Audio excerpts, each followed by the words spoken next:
Howdy guys, Ken here, your thrifty apprentice, and welcome back to the studio. In this video, I am going to be doing a composition of a Christmas poinsettia. I've just printed out that Christmas poinsettia onto regular piece of typing paper, and I'm using a pencil to basically turn the back of it into tracing paper by, um, darkening the image on the back. You can use any pencil that you have for this. I'm going to take that and put it down onto my paper, which I've taped off in order to, maintain that white border once the composition is done, which you'll see I don't put a background in, so I really didn't have to tape it down, but yeah, I didn't really know starting out exactly which direction I was going to go with this. So I'm just going to trace that image onto the paper. This paper is Arteza Mixed Media. This is their mixed media journal. Now, I've done another composition um, in this particular book because this is only the second page in, but there is another duplicate journal that I have, which I've done swatching in as well as a couple of sample paintings. And I'll tell you, I kind of like this paper. I think that the Arteza Mixed Media paper is a pretty good paper, especially for the price that you pay for it. And you can typically get it in bundle sets. I've seen it in bundle sets on Amazon, and I think you may can get it in bundle sets directly from Arteza themselves. So I would say definitely, go and spend the money directly with the company first. But if you just have to get it from Amazon, I'd say check it out. It's a great paper for mixed media work, or even for just maybe straight watercolor, or if you wanted to do colored pencil work or watercolor pencil work. So give it a try. It's pretty economical and affordable. So I'm starting out doing the flowers with Fantasia Artist Premium watercolor pencils, or maybe it should be Fantasia Premium Artist watercolor pencils, but it's a 36 count set that I'm cracking over for the first time and giving a try. So that's what I'm using to start off doing the composition with. Now the flower is being filled in with a warm red, sort of pinkish color from the set. Um, and there's a little warm yellow thrown in. That's also what's used in the very center of the flower, which actually I think somebody told me that is the flower, and that even the red the red, what I would consider flower petals, are leaves as well. So, you know, if you know, throw it in the comment section. Let me know. I would really like to know the answer to that. So I'm using that warm red and sort of rosy color to shade in the leaf slash flower petal of the poinsettia. Um, and then the bottom leaves, I actually threw a carmine color into that mixture as well in order to darken those leaves, to cast some shadow on it from the top leaves. I'm imagining that my light source is coming in from my left here. I grabbed a sort of uh, grassy green, yellowish green color in order to start doing the leaves. Then I went sort of cooler down, more of a, I don't know, maybe what I would consider a sap green color in order to shade in the second layer on top of that. And then I did throw some yellow in those leaves as well, so that you would get a chance to see that I'm trying to create some color harmony throughout the entire painting here. And at this point, I still hadn't decided whether or not I was going to do a background, but I was thinking to myself, this is already a lot of coloring that I'm having to do. Um, I will say the pencils are pretty comfortable to hold, though. I would definitely say that so far. The pigment is really bright and vibrant, in dry form on laydown anyway. And this paper has, just a tad bit of medium sizing on it, so it does kind of grab the pigment of the pencil and help with the lay down of the pigment like that. I wasn't really pressing hard at all, especially on the first layers. And on the second layers, my pressure was probably about the same as it was on the first layer. Now I will say I did go a little bit heavier with the pressure when it came to putting in the shadows, which was sort of like a bluish. Yeah, it was almost like an ultramarine color. I just thought that they would darken in the shadow part and really separate the green leaves from the red leaves or flower petals, whichever those are. I really want to know. Somebody tell me. After I got the entire flower colored in, I decided to go ahead and take a water brush to start to dissolve the pigments.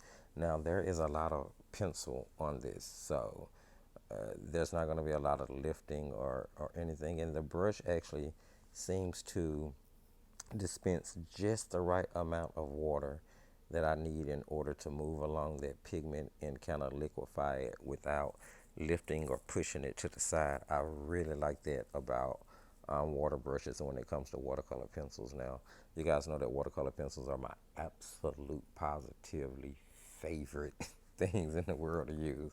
I know I sound like a broken record saying that, but I really do like them, and I like the work that I create with them as well. Now, this is my first time using these pencils, as I told you guys, but this is going to be a mixed media uh, painting, so I am going to be using some other things in with this. Uh, you know, Sketchbook Sunday is a kind of a place where I just get to test out new stuff for the first time. It's where I share with you guys what I'm doing, and I kind of wanted to kind of keep this one neat and tight because I'm trying to make sure that all of the paintings that I do in this particular sketchbook look kind of, what am I trying to say here? They look like they can be. I'm going to be able to use them to reproduce them. Let's say it like that. That's what I'm trying to say anyway. Oh, kind of got tongue tied there. Sorry about that, guys. So here I am liquefying the pigment on the leaves, as you can see.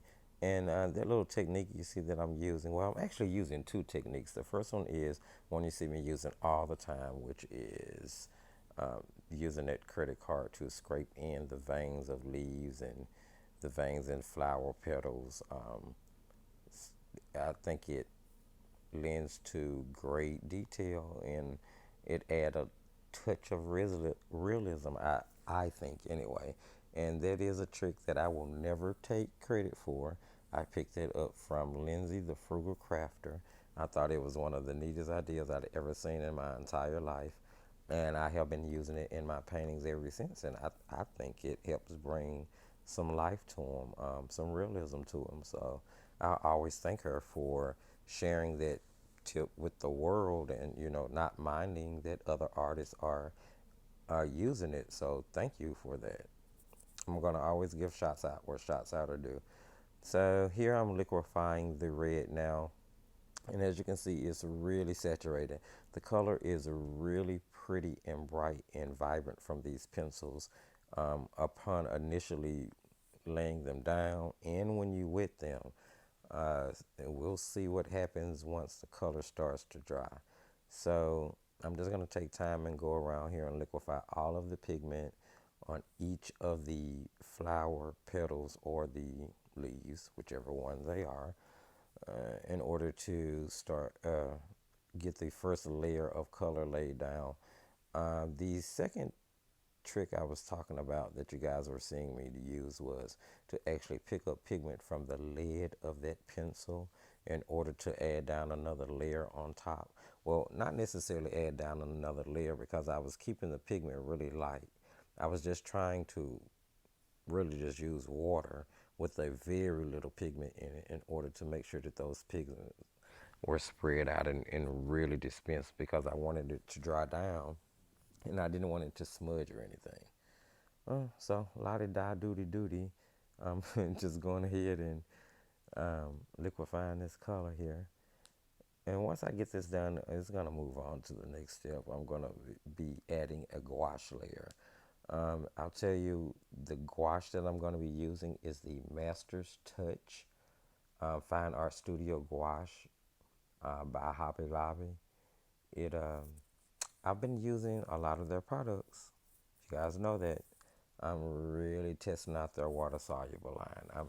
I really want to give a really big review or a really in-depth review on that entire line. And I really don't know whether to consider it a craft line or whether to consider it a student line or maybe a mixture of both.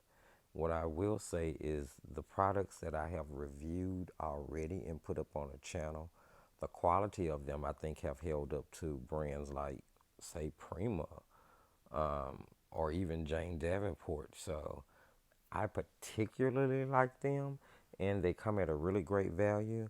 So you guys stay tuned for more reviews coming on the channel, geared towards that particular product line of, especially their water soluble products. So here I'm just finally liquefying the last of the pigment on this last part of the flower here. And then we're going to add that little layer and add in the veining of each one. At this point, we're kind of caught up on all the things that we want to talk about, other than, of course, the winners of the QOR watercolor sample card. Now, a couple of videos back, I put up a little giveaway where I had some QOR watercolor cards that were originally gifted to me, which the gifter requested that anything I didn't use be passed on to other artists who could use it so that, we could keep the community vibrant and vibing. And once again, this shots and thanks to Miss Diane Zimmerman. Wonderful lady. Wonderful lady. Go check out the group on Facebook. Watercolor Beginners and Beyond. And there's also a website. So check it out. Amazing. Absolutely amazing. So we're going to go ahead and announce those winners.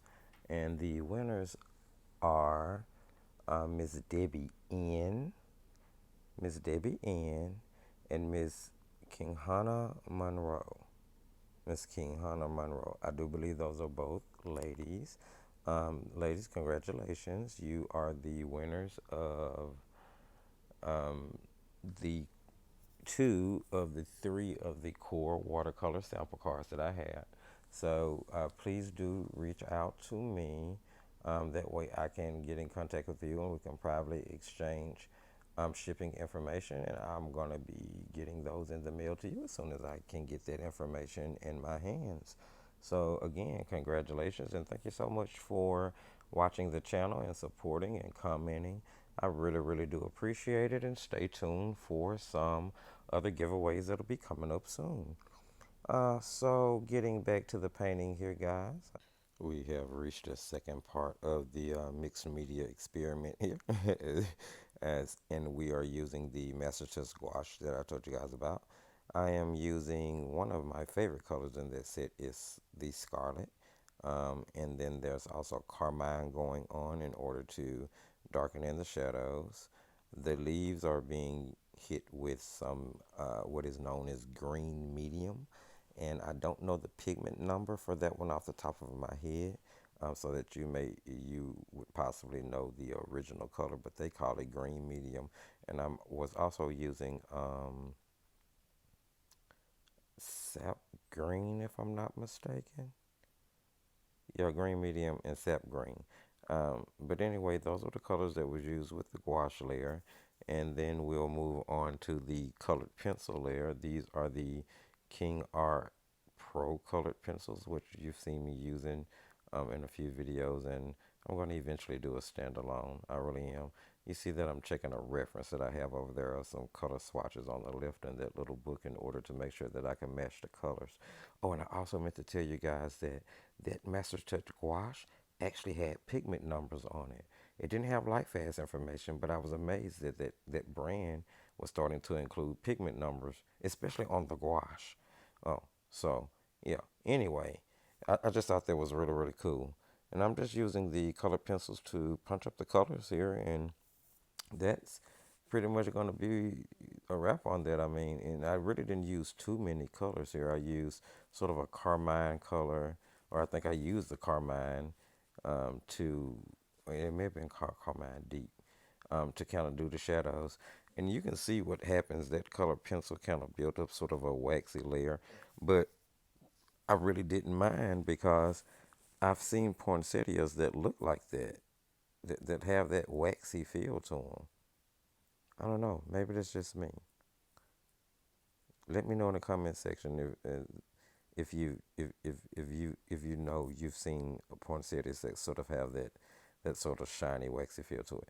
Well, anyway, so I signed the painting, and then I'm going to take off the tape and I'm going to rip the page a little bit.